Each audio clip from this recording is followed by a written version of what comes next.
திருச்சியில் சாகசம் என்ற பெயரில் பைக் வீலிங் செய்யும் இளைஞர்களால் வாகன ஓட்டிகள் அச்சத்தில் உறைந்துள்ளனர். ரீல்ஸ் மோகத்தில் மூழ்கிய இளைஞர்களுக்கு போலீசார் தக்க பாடம் புகட்டி மீட்டெடுப்பார்களா? யாரு சாமியுமே என்று பெண்கள் திரும்பி பார்க்க வேண்டும் என்ற வேட்கையில் பைக்கில் இளைஞர்கள் சிலர் அலப்பறை செய்த காட்சிகள் தான் இது. லைக்ஸ் வெறியில் விழுந்து விழுந்து புஷ்அப் எடுத்தவருக்கு போலீஸ் ட்ரீட்மெண்ட் கொடுக்கப்படுமா? ரீல்ஸ் மோகத்தில் மூழ்கியுள்ள இளைஞர்கள் பைக் ரேஸ், பைக் வீலிங் செய்து அதை வீடியோ எடுத்து இன்ஸ்டாகிராமில் பதிவிடுவது அதிகரித்து வருகிறது.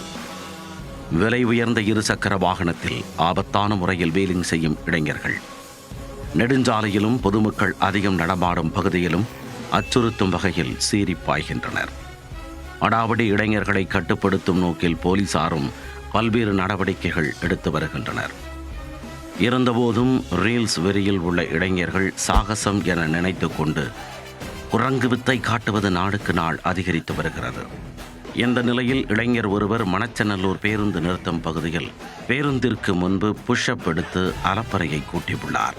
மாலை நேரத்தில் பள்ளி கல்லூரி மாணவிகள் திரண்டிருந்ததால் அவர்களின் கவனத்தை ஈர்க்கும் நோக்கில் டபக் டபக் என்று குட்டிக்கர்ணம் அடித்துள்ளார். அத்துடன் தனது இருசக்கர வாகனத்திற்கு பூஜை போட்டு தேங்காய் உடைத்து பைக் வீலிங் சாகசத்தை தொடங்கியுள்ளார். மணச்சநல்லூரில் இருந்து துறையூர் செல்லும் புறவழிச்சாலையில் விஷக்கட்டு அடித்து அடாவடியும் செய்துள்ளார். இது தொடர்பான வீடியோவை இன்ஸ்டாகிராமில் வேறு பதிவிட்டுள்ளார்.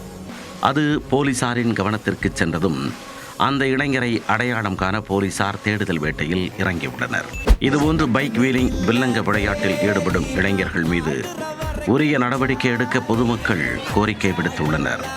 நடவடிக்கை எடுக்கப்படுமா?